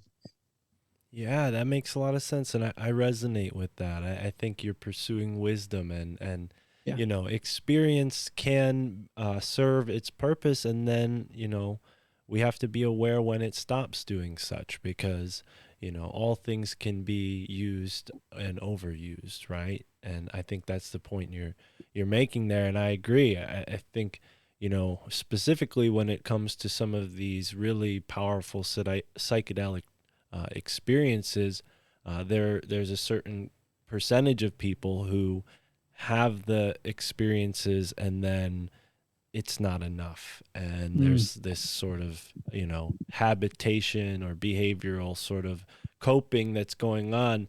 And it's interesting because I don't know if it's the plant that's to blame in those cases, and I don't know if this is, you know, outside of what you've looked into. I'm sure you have some thoughts on this, though, but it seems like set and setting are extremely important, because, you know, obviously not everybody has our best interests in mind. And you know, it seems like, at least from conversations we've had on this show, there are certain people who have experienced like a commercialized, systematic kind of, oh yeah, keep coming back and having more trips with us, when the intention is to have one and done, as you put it. You know, learn what you're there to learn and move on with your life. Integrate it. Don't get hung up. Yes. Very important topic. It's something I cover in my book, An End Upside Down Living. I have a chapter on cautions in the spiritual journey, and I mentioned psychedelics in this context, which I think can be very beneficial to some people, but there's potential harm. And it all comes down to one of my favorite quotes from Dr. David Hawkins, a spiritual teacher who was a psychiatrist, like one of the top psychiatrists in New York. And then he had a spiritual awakening, left society, like became the oneness, living in seclusion. And he wrote some very, I think, advanced books about it. But he warned people, his students, he would say, beware of glamorous seductions. There's an allure of the things that seem glamorous. This could be the occult. This could be the beings that you experience in psychedelics, because then your goal starts to change. He would always say, like, I'm teaching you the path to enlightenment. You can learn about the astral dimensions, but why waste your time with that? Unless there's a reason for wanting to learn that. And so some of these things, if they're not used properly, can be distractions. That's my sense as someone who hasn't had one of these blowout experiences, because someone else might say, like, Mark, I had this experience on DMT. I was the one that changed my life. And I'm not disputing that. So I think there's a place for all this. But it does seem that set and setting is critical to it. And the intention of the people who are administering the medicines, like it seems like there's ancient wisdom and people that really know the nuances of this stuff. Because when you start dealing with other dimensions, as I've learned more, I'm more and more wary of the other dimensions and the possibility for trickster entities, beings that appear to be benevolent, but we don't perceive it, or we get fooled. And I talk about this again in the Living book in my chapter on cautions. I talk about the phenomenon of channeling, which is a real phenomenon. There's a book by Helene Wabe from the Institute of Noetic Sciences, came out recently, called The Science of Channeling. There's science that people's brains or their bodies somehow can pick up, like an antenna, other intelligences. And through their vocal cords, that being will speak through the person. And I know people that do this. They become a different person. The cadence, the language they use changes. And it can be a real phenomenon. And what the researchers say is that it is not pathological. Some would say it's just multiple personalities, but they've looked at it. They think it's actually a real phenomenon. But I mention this because the woman I quote in my book on channeling, she was channeling beings. She thought they were helping her because they were these advanced beings in other dimensions. She was bringing them through. And then they started giving her advice. And at one point they said that she should quit her job which she was a little concerned about. She wasn't sure if it was a good decision, but these were advanced beings. She said, okay, I'm going to quit my job. And she said it ended up being a terrible decision. And then the beings started laughing and told her that she should kill herself. So these were tricksters, which you see all the time with the UFO phenomenon. It's one of the big issues that some of these entities might be so much more advanced, and they have an ability to shapeshift and do mind control, that we can't compete with that. And if you start like listening to everything that one of these beings says as if it's the word of God and this is the only thing I'm going to listen to, then that can be a danger, because then there could be a lack of discernment that can lead people on a difficult path. And I say that with psychedelics because people encounter beings with ayahuasca. They talk about Mother Ayahuasca that guides them through the process. And it seems like it's a benevolent being, and it might actually be. Like, there are benevolent beings too, I think. I just mentioned all this because there are cautions that I wouldn't have considered until I researched all this, and people just kept warning me about it. Of like, you can't just go into this blind, because some of these beings have been around for a very, very long time, and they know how to fool people, and they fooled a lot of people. And maybe they actually get benefit from if we have a spiritual fall and fear and suffering, they might actually feed off of that. So there might be an incentive to be fooled. And I'm harping on the downside here because you hear a lot of the other part of this, the positives of these substances, and they can help with PTSD. We're seeing the studies, Rick Doblin's MAPS and MDMA, like ecstasy, helping people with PTSD. Like, these things are definitely beneficial in some cases, but there's the other side that we have to be aware of. Absolutely. Yeah. I mean, we see it in nature. You have mushrooms that can offer this experience. You can also be unfortunate enough to find a mushroom that'll take your life from you. You know, nature has all sorts of tricks, and we shouldn't assume that the invisible realms don't follow those same rules. You know, there are, parasitic entities even who may want to, take our energy from us because that's how they survive. And yeah, it's interesting because in one turn, this scientific understanding of the mind and its ability to channel being validated sort of, it implies that maybe these prophets and holy people of the past were not particularly, doing something all that, tremendously unknown. Like, now we're starting to understand how this sort of thing could take place, albeit scientifically. It still doesn't leave us with any lucidity on what the intentions of these beings were. But, I think humans have mucked it up too. But it's interesting. I've heard many different channelings. I'm not a subscriber to any one channeler, but one book that really stood out was this book called the Urantia book. And what was so interesting about it was when it was channeled, the information that was in the book shouldn't have been readily available. So at least to my, mind, it seemed like, how did this guy figure out all this stuff about nebulas and space? I mean, they weren't correct totally, but they at least had an understanding of astronomy that wasn't typical for someone who channeled that. So when I learned that, I was like, it's very interesting. It's neat to know that it's being validated, but it doesn't give me any comfort because, we still don't know what's on the other side. Right. If you have a very intelligent being that is intentionally manipulative, it could give you correct information to lure you in, and then wait for the 99% correct, and then that 1% can lead you astray. So Dr. David Hawkins, the spiritual teacher I mentioned, who warned about the allure of glamorous seductions, he also was very wary of channeling. And he would say things like, there are plenty of good spiritual teachers in the world throughout history that you can read about or even meet, and you can see them. So it's a little bit easier to gauge, even though you also have to exercise discernment. So he's like, we have enough good wisdom here. You don't have to go to these other beings to get wisdom.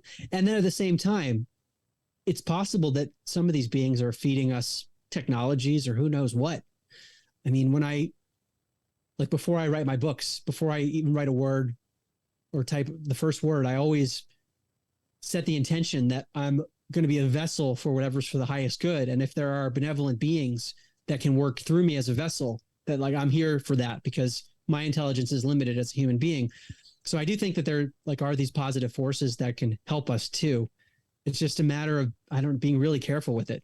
And I think I've become more and more concerned as I've learned more about these other dimensions and how little we know, because it's easy to take the human perspective and then just conclude, okay, this is safe to do because of my limited knowledge, and not realize all these ways that we're missing something. And the potential downside to me is very potentially severe, because it could be that our soul that's at stake or our soul development, and you don't want to accrue potentially negative karma because you take the bad advice or something. So I don't know, like I'm very wary. I feel the same way. I've had many conversations about psychedelics on this show, and a typical suggestion I'll get from listeners afterwards is, "Oh, Mark, why don't you try it?" And I've had my experiences in the past with certain drugs, but in particular, DMT is what people have encouraged me to try, and I personally have never heard anything that makes me interested in experiencing it. I don't like the prospect of interacting with machine elves of any kind.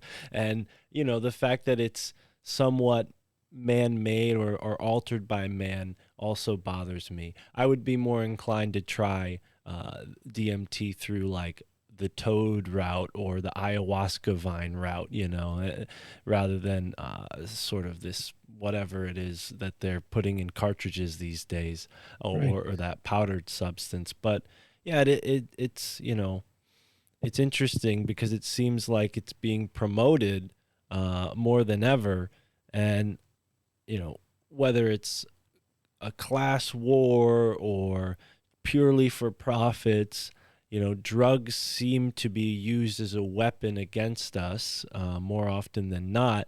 And I really respect you for, waiving those cautions, because psychedelics could possibly lead to, a situation where they're being weaponized in some context. I don't think it worked in the way that they had hoped. Like specifically when we're looking at the 1960s, it seems like acid was potentially weaponized, and it worked to some degree, but more often than not, people seem to have, fallen away from the programming they were trying to instill rather than tap into it. I mean, there were people who were driven to insanity, but I think for the most part, people didn't go along with what the CIA intended when they were spiking people's drinks. Right. Right. And using psychedelics for mind control. Right. So there's a history of using these substances to mess with people or to steer consciousness in a certain way. And at the same time, it does open people up, where that one psychedelic experience, all of a sudden they're interested in spirituality or something. Like I've heard this from people that maybe they read my first book, End Upside Down Thinking, and they're a mainstream thinker, but then had a psychedelic experience and say, Mark, I think your book validates what I personally experienced. And then the person becomes more interested in having a life shift. So there could be benefits to this too. It's just like anything. I mean, technology has benefits or downsides. I mean, like transhumanism is one that everyone's talking about. And maybe there are some ways that it could be beneficial, but there are a million ways that it could go wrong. Well, and it seems like consciousness on the point of evolving, it's resisted by evil, but it's never succumbed to evil. It seems like we as human beings have this capacity to overcome. If there was one tribute or trait that we have, it would be our like underdog ability, right? Like human beings can overcome some really incredibly dire situations. And what's been happening over the course of the past, I don't know, couple thousand years, it seems like a sort of processing to process our consciousness into a state of subservience to ruling elite. And I wonder, do you think that that's in vain? I mean, whether or not you believe that to be true or not, do you think the consciousness could ever be ensnared like that? Or do you think we're inherently free will, meant to be free will, and it's sort of like this inalienable right that's built into consciousness? I lean towards what you're saying. that there is a part of us that can never be fully enslaved, but I'm less and less certain of that the more I research. And let's just say, like, that could be true, but then what if the soul can be trapped such that the essence is still free, but it's stuck in a reincarnation cycle because it's not evolving properly based on the way society's structured and people are making bad decisions. And then they start to accrue karma because they're making those bad decisions, and they end up getting stuck in a cycle. So in my book, An End to Upside Down Contact, I contemplate this a little bit by looking at some of the ancient scriptures. And I point to the Nag Hammadi texts. So these, I was not familiar with them until the last few years.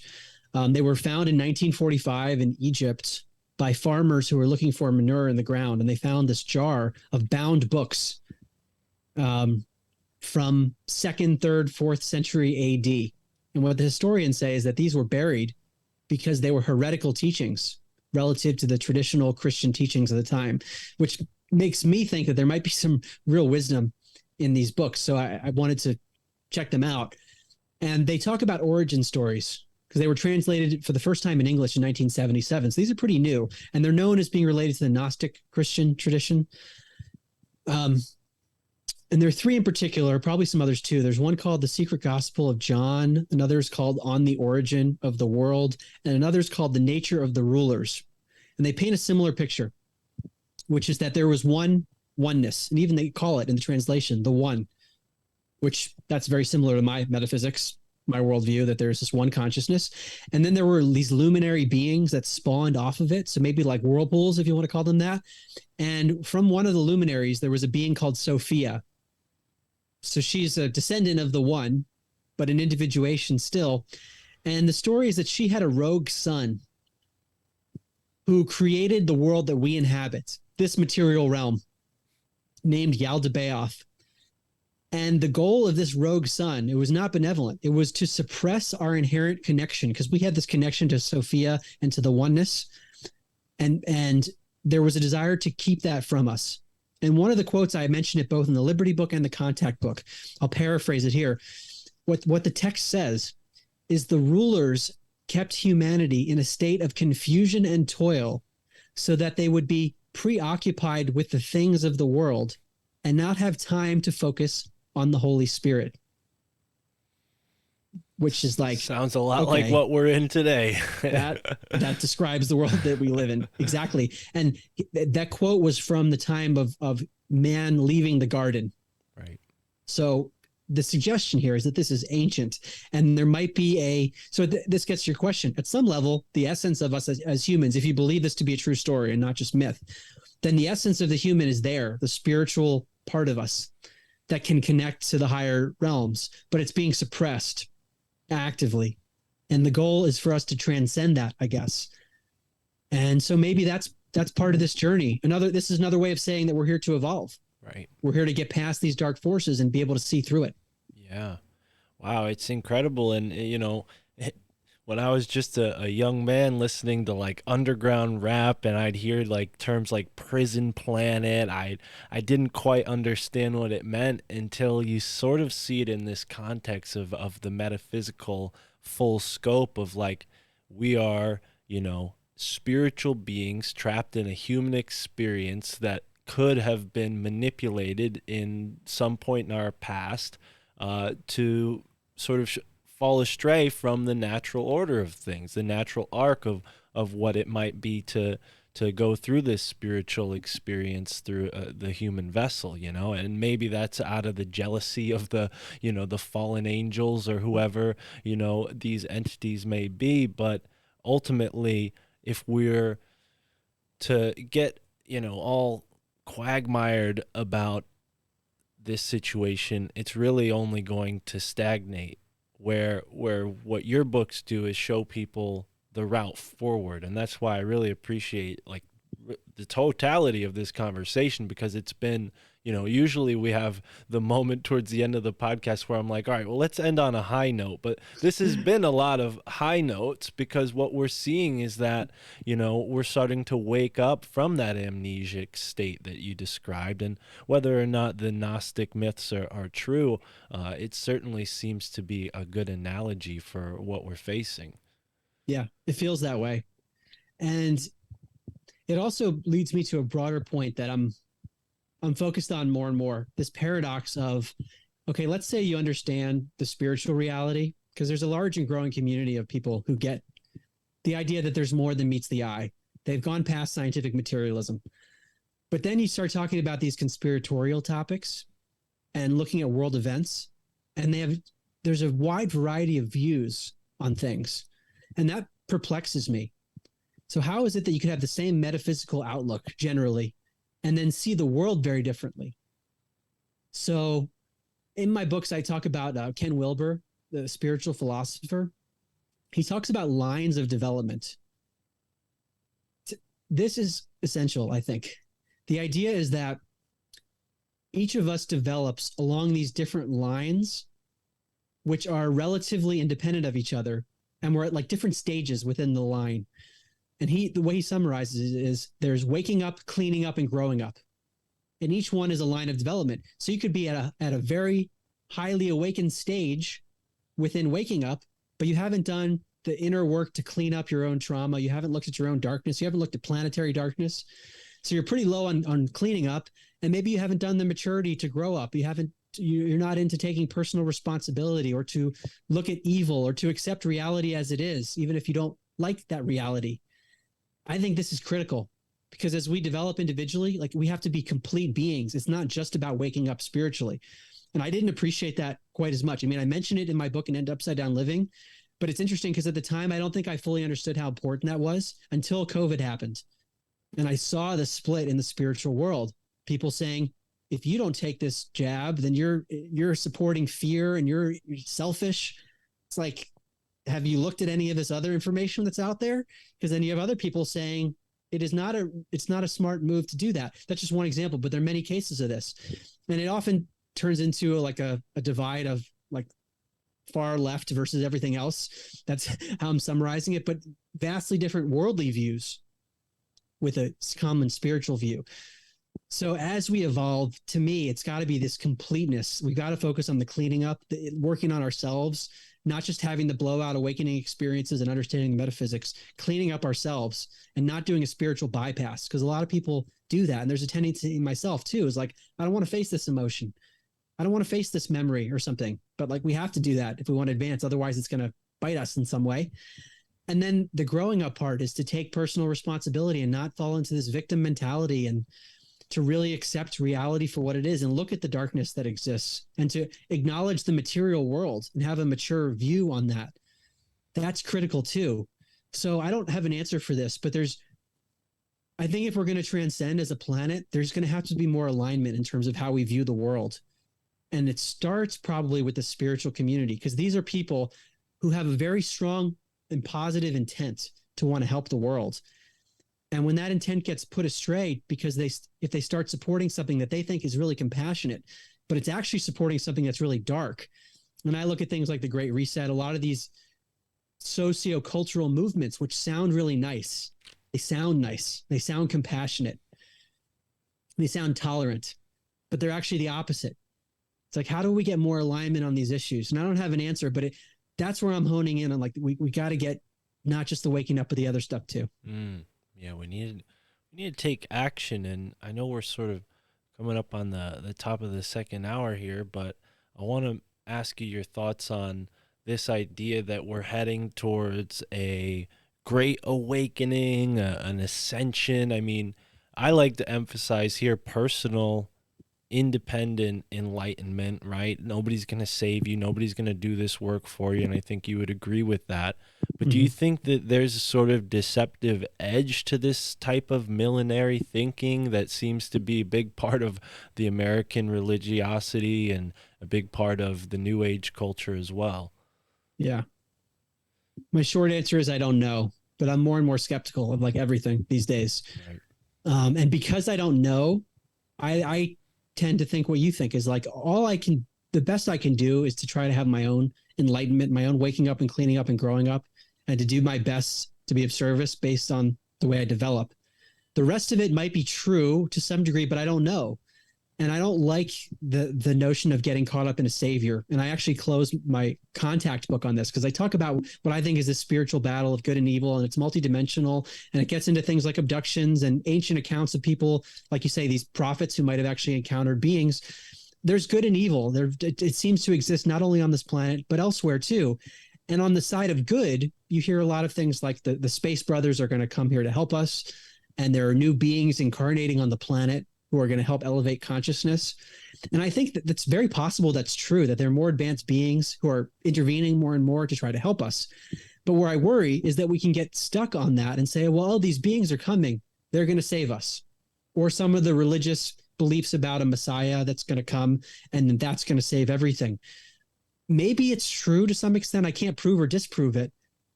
But what I can control is myself. And I think that's where we've got to be our own savior. And maybe the other stuff will happen too. Maybe we have to be our own saviors first, and then the external will manifest in some very positive way. And that's the way I lean. Well, I commend you, because it's going to take more folks with your pedigree, your dedication and perseverance to wake people up.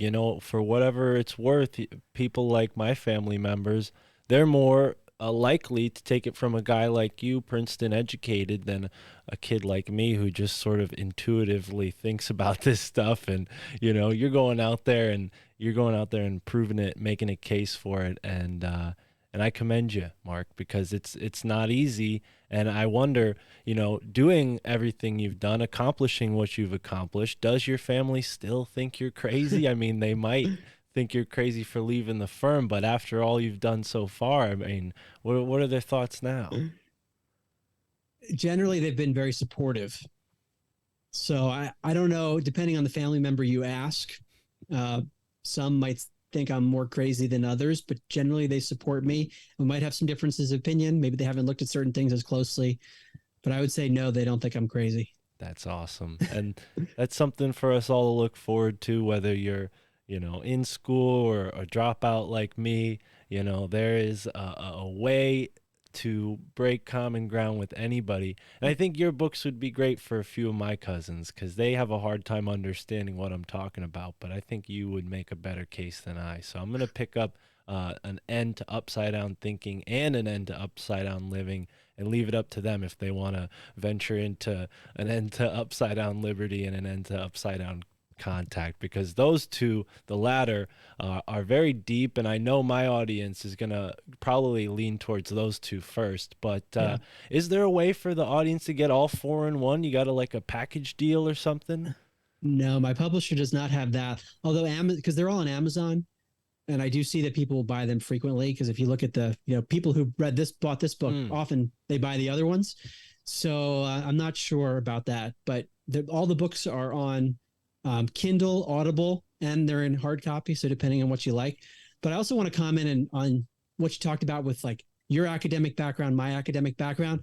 The more I've gotten into researching all this stuff, the more almost self-conscious I am of having the traditional background, because I was indoctrinated and I was like in it totally. And a lot of the people I know who are super smart, like really smart intellectually, off the charts, don't see some of these other things. Whereas people who have less traditional education, I'm like, these people are geniuses. I keep coming across people who they get it way more because they haven't had the rigidity of the educational system that tells you certain things are good or bad, or the trust in the experts because they have a certain degree.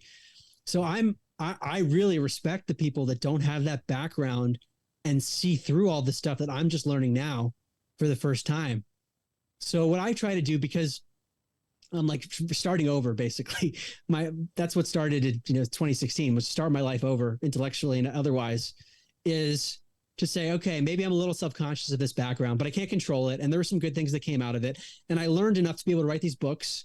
And like you say, there are people that will relate to me, or at least pick up the book and read the first page because of my background.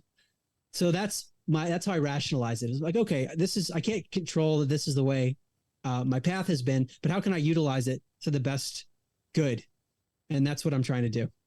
Yeah, that's really interesting. The quandary of like, your family thinks you're crazy for one reason and your new family thinks you're crazy for another, like the opposite reason almost. But I would say, we're all a little more accepting than you might assume. And yeah, I've learned to really appreciate guys like you. Before I started podcasting, I used to have just this stupid idea that people in universities thought they were better than me, and what I realized is no, I failed to do something that you accomplished, and we can find middle ground, common ground, no matter what we've done in life. It's just different paths, different strokes for different folks. Yeah. But Yeah. yeah, from one Mark to another, it's really cool talking to you, man. No matter what school you graduated from, you clearly got your head on straight. I don't think they got to you all the way. I appreciate that. I'm trying to take the good from it. And my challenge is like, there are these multiple families, like you put that really well. And even within the spiritual community, like I was alluding to, there's the kind of like anti-conspiracy part of the spiritual world, and then certain parts of the political world. And what's been my challenge is that I keep challenging paradigms where I'm isolating, like I develop a family and then I isolate part of that family because I go against the paradigm within that family. And I keep doing it over and over again. And if you compare it to a Venn diagram of circles that are overlapping, there are some people that meet all the paradigms, but it is tough for me because I'm driven by the truth. Really, that's what I'm interested in. That's how I started. I want to know what's true because until I know what's true, it's hard to know how to live and how to act. What should I be prioritizing in my life? So that's what's driving me.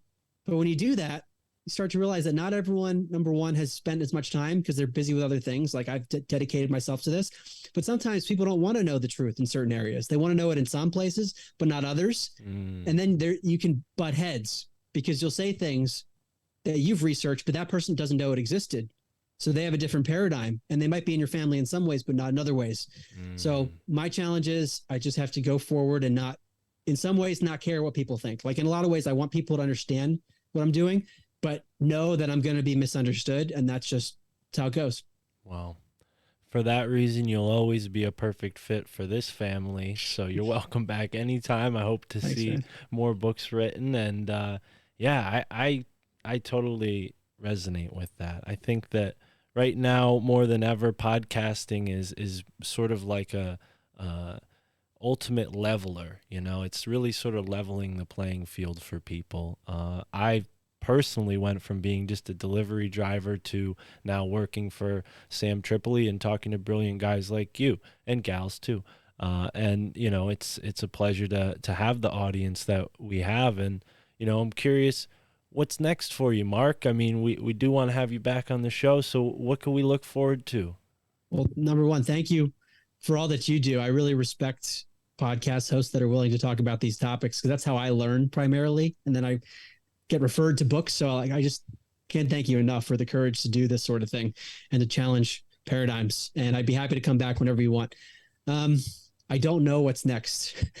It's a little disconcerting because I started this way when I left my job, didn't know what was next. And then a book came and that's happened. Like content has come every time. And I'm only a few months removed from the last book. So I'm giving myself some space, but I don't know. I mean, I am interested in these topics that we've talked about towards the end of the interview. How do we unite people? How do we get the paradigms aligned within these different families? I would say I'm very interested in the political landscape. So very much the worldly stuff. Some of these trends in society, which just seem insane, and yet they're being promoted and they're controversial and you can't even talk about them. Some of them, like the cultural stuff. I'm interested. I don't know if I'm going to write about those things, but I'm just trying to understand these things because as I research what a lot of the political commentators have been writing about, this has been going on for a long time. There's a movement towards the left, there's a movement towards the right, and it's the same themes. One wants more control. They want technocrats. Another one wants liberty, wants people to be free. One is sort of anti-human. One is pro-human. This is stuff that's just new to me. It's not new to the world, but I'm trying to understand that because I think as I talk, especially with my third book, as I talk about liberty, I have to be really aware of the history of this stuff and understand the cultural movements and watch them as they happen. So on my Instagram, I'm now shadow banned very heavily, but I post a lot of news stuff. So this is something I didn't do before. As I'm learning about things, I just post them. I don't even comment most of the time. Like if I listen to a podcast, I'll just post it. And I have a Telegram channel, Mark Gober Official, because my Instagram is so heavily shadow banned, even though I do post on my stories. And I do post on Twitter more where I'm just sharing things that I'm looking at, because I think like there has to be this overlap of people who understand spirituality. Not that I understand everything, but people that have looked at it, let's say, and have this idea of interconnectedness, but then understand what's happening in the world to apply the spirituality correctly. Because I took this for granted that, oh, if you have the same spiritual metaphysics, it would be easy to apply things to what's happening in the world. I don't think it's that easy. You have to understand the nuances of what's happening in the day-to-day. So that's where I am now, because I'm sharing a lot on my Telegram and trying to understand that. And I don't know where it's going to lead. Well, you mentioned the non-aggression principle earlier and voluntarism, and I think that's a really interesting direction. I find myself in that sort of persuasion, so sounds to me like you're going towards that. Are you, when you mentioned the Mises, I forget the what it was, but I've heard it as the Mises Caucus. Is that the same thing as the Mises group, or is that the same? Yeah, they're related. The Mises Caucus is within the Libertarian Party. Okay. And so it's a political group, but they abide by generally the principles of the Austrian School of Economics. Right. What I mentioned is the Mises Institute. It's a physical location. I actually spoke there several months ago. They have an Austrian Economics Research Conference. So it was fun for me to speak among economists and then talk about like near-death experiences and bring that in, because they're all about non-aggression principle, but I was bringing in the spirituality to it as well. So it's very much related, and I would encourage your audience and you, Mark, to as well, if you're interested. I love reading their stuff. It makes so much sense. And I studied economics at Princeton. I started off in the economics department, where they teach, it's all about how the government's going to intervene, and you do these crazy mathematical models and graphs. And these guys are just like, they simplify it, and it abides by the non-aggression principle. To me, it's like the most morally consistent.